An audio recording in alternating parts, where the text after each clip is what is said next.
Greetings, everybody. Matt Wankow here. And Jerusha. Yep, and we're here. I kind of talked about it maybe a little bit yesterday. I didn't ask all my friends at movie night to stay and do this, but I got my sister here, and we're going to do a movie review for the big movie that we watched for movie night, which is the 1992 Jackie Chan Chinese movie, City Hunter. And we watched it in dubbed English. And we're going to go through and give our review. My review format is I have 10 questions. Where's my camera? There it is. 10 questions that I ask, and you give a yes or no answer. And it's an entirely 100% subjective but gut feeling. And so we end up with an imperial subjective number, which is kind of counterintuitive, but it works, and it gives us a really hard rating.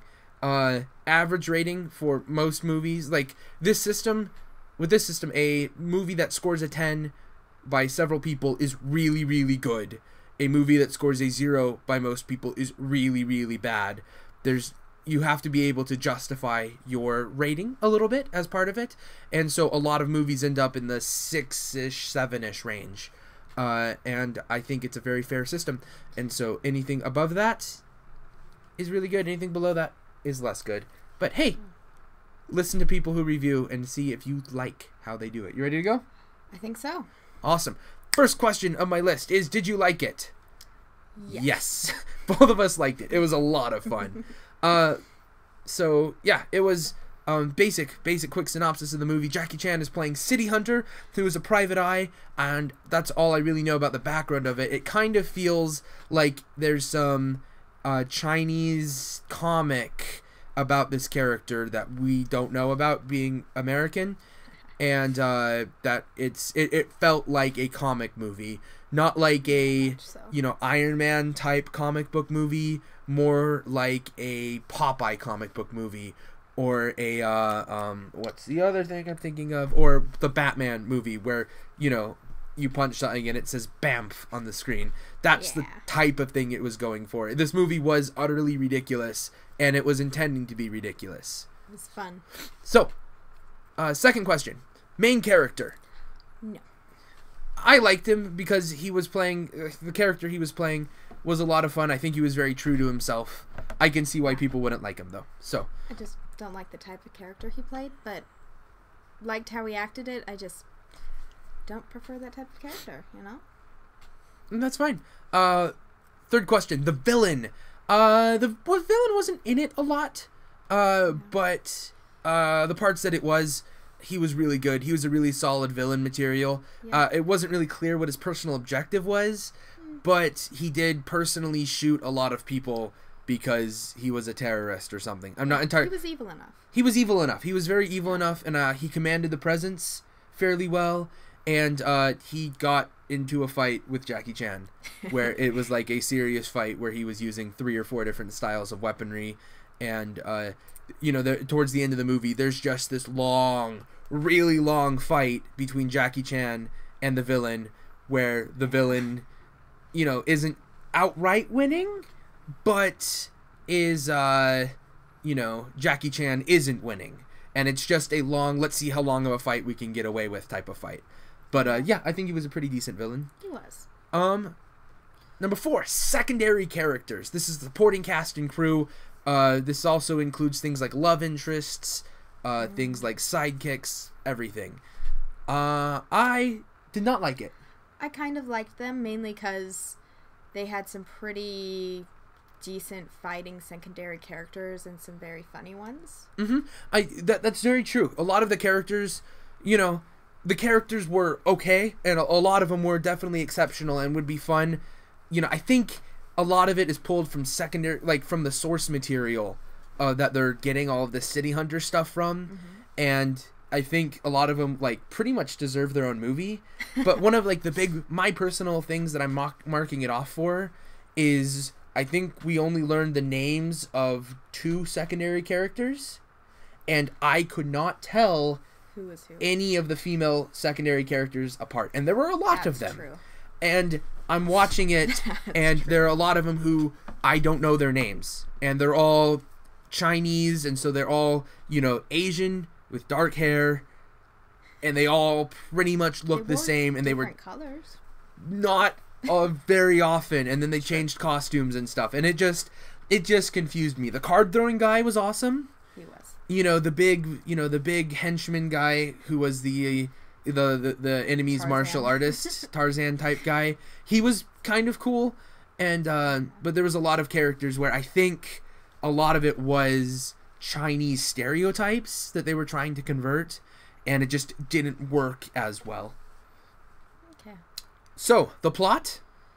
What plot? What plot is the answer to go there? It could be pulled from some source material, but seriously, they were like all over the place. All over the place. And I guess there was a story that was supposed to be on a boat, but it was also supposed to be about the fact that Jackie Chan's character's birthday and adopted niece thing was kind of going out with.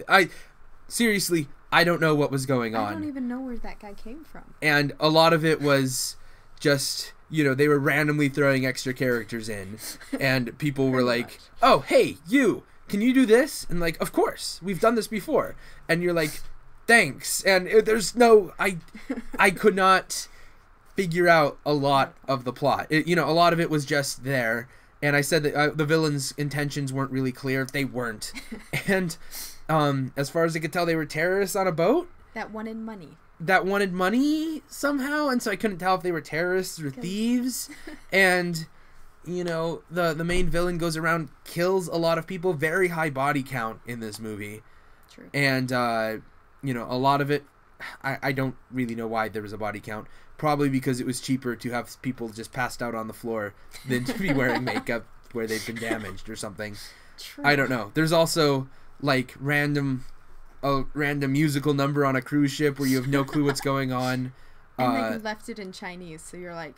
Yeah, the song was left in Chinese, though I don't know if they would be a PG the movie would be PG or PG-13 if they had translated that song. I don't know. It seemed a little bit suggestive, but I don't know. So, this moves us on to question 6, which is the resolution of said plot. Again, what plot? It's hard to resolve a plot if you didn't have one. Yeah. And the ending of it didn't really answer anything. At all. And, beginning didn't answer anything at all. It was... the villain didn't... I don't remember the villain having, a satisfactory defeat, even. It was just... things were just happening, and it was just it was just a series of Jackie Chan stunts threaded together with the small semblance of a plot. And they're like, "Hey, it'd be cool, Jackie Chan skateboarding over cars in the city street. How can we do this? Let's have a girl run away to the skate park because all rebellious teenagers do skateboarding. Yeah. And then let's not bring up the fact that she's rebellious or does skateboarding or any sports ever again." And it's whatever. We're done with plot. We're moving on to dialogue. I liked the dialogue. There wasn't, a lot of it was translated, dubbed over from Chinese, but a lot of it was very fun to say. And, parts of this dialogue and quotes and stuff, I'm probably going to be going around and going, "City Hunter," for 2 weeks. The theme song was pretty awesome. Yeah, the Jackie Chan's main character would just strike a heroic pose, and then there would be a background "City Hunter" whenever some girl was looking at him, or he messed up and then tried to look noble behind it and brushed his hair. Or he'd be on TV and just go And there was another character, the card throwing guy, who would go and blow some hair out of his eyes, and then there'd be twinkle. A lot of stuff like that was just fun, and there was, I under the dialogue category, I include stuff like Jackie Chan sitting around and "Oh, I'm so hungry. A rat, you'll be lunch." And then he punches somebody with the rat because, Jackie Chan. And he gives it to a girl and "Hold this." And she throws it over her shoulder when she sees the rat. And he's like, "No, that was dinner." And it was just... There wasn't any rhyme or reason to a lot of the writing, but it was a lot of fun. It was. It was a lot of fun. So, number 8 is proper emotional response. Did it make you laugh when you were supposed to laugh? Did it make you cry when you were supposed to cry? This movie was supposed to make us laugh all the way through. And we kind of did. And we did.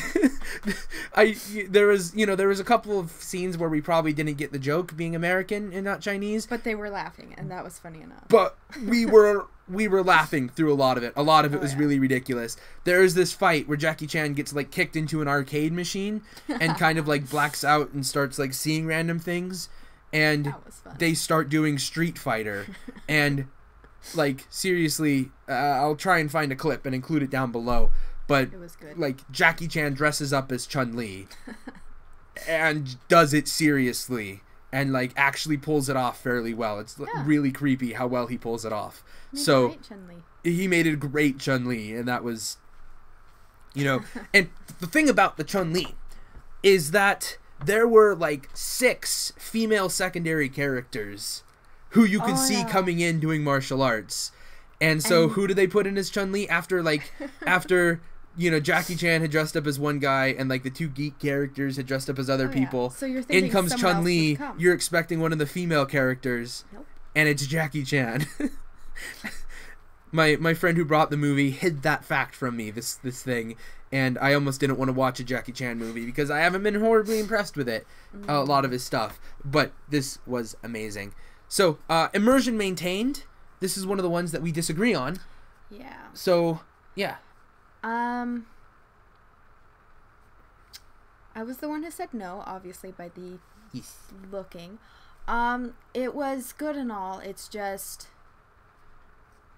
it didn't capture my attention. Like, it was fun to have the jokes, and if I had paid more attention, I would have gotten more. But it's that whole, another fight. Yay. Okay. Which the fighting was cool, I will admit, but... Okay. That's not where I thought you were going with it. But I'm going to counter with saying for the Immersion maintained that it was designed to be an overtop movie and with a lot of fights. And true. So, True. But by the Immersion maintained, the directors, the writers weren't expecting you to have a lot of immersion. A lot of the things they were doing were, you were expecting Jackie Chan to be like a really cool suave hero thing, and they were playing up the fact that the audience was, watching him do this part. And there was, the movie's immersion itself wasn't maintained, but meta-wise, it was meta immersion because the people who wrote it knew you weren't going to keep it maintained, and they didn't care. And they were doing things intentionally that were kind of breaking you out of it, so you could see how ridiculous this type of movie was. It was what would you call it? It was mocking a lot of the fighting genre, I think, for a lot of it. Yeah. It was mocking things like it was mocking things like James Bond and a lot of other things. And again, I don't know. Technically not. But again, I don't know what source material this comes from. And so I don't know how much of it is the writers and Jackie Chan putting things into it. But yeah, it was making a lot of fun of a lot of standard trope movies. Yeah. And so, final question, number 10, would you watch it again? Yes, definitely. I will be finding this and I will be buying it on DVD. It is one of the best movies ever. And there's like a couple of people who need to see this movie. This movie is like Manborg level of we show this to people. It is, it's not on my list of the 10 best movies ever, but it is on my list of like, this is my new list. This is, I think that this could beat out Ghostbusters as the best comedy ever. That's how good this is. And, it's a dubbed Chinese comedy, so it's like, it's different. You can't really quite, you can't feel quite confident about giving that title, but it would be a movie where I would make that argument. It's that good. It's also my favorite Jackie Chan movie, and I love, like, this beats out the Jackie Chan animated series in my book for Jackie Chan. The Jackie Chan animated series is one of the best cartoons ever, and this beats that out. This is really good. If you have the opportunity to go watch it, go watch it. Check it out. 1992. I included a link to the IMDb down below. I think I'm also trying to include the Chun-Li video, and there was another thing. I don't know. Look down below for links and stuff. Yep. But I think that's it. For the total score, I gave it a 7. I gave it That's a not 6. a 7. That's not a 7 either. 7. And she gave it a 6 for a current combined score of 6.5. The more people who watch it and give this type of review answering these questions, the more we can see. I intend to make a website of this someday. Haven't yet. It'll be But fun. I think that's Join us. it. Yeah, join us. If you guys watch the movie and take the 10 question Add the 10 questions. take the to 10 questions. There's a link down below to the 10 questions. I keep that on my blog. And you can check it out there. If you guys watch this movie and do answer the 10 questions, leave it down below. And we can come back later at a later point and add them back in. And So yeah. I think that's it. Thank you guys for watching and listening to us talk about this movie. Hope you check it out sometime. Until then, I'm Mehmet Wankel. I'm Jerusha. And as you guys stay online, we'll see you next time. Peace out.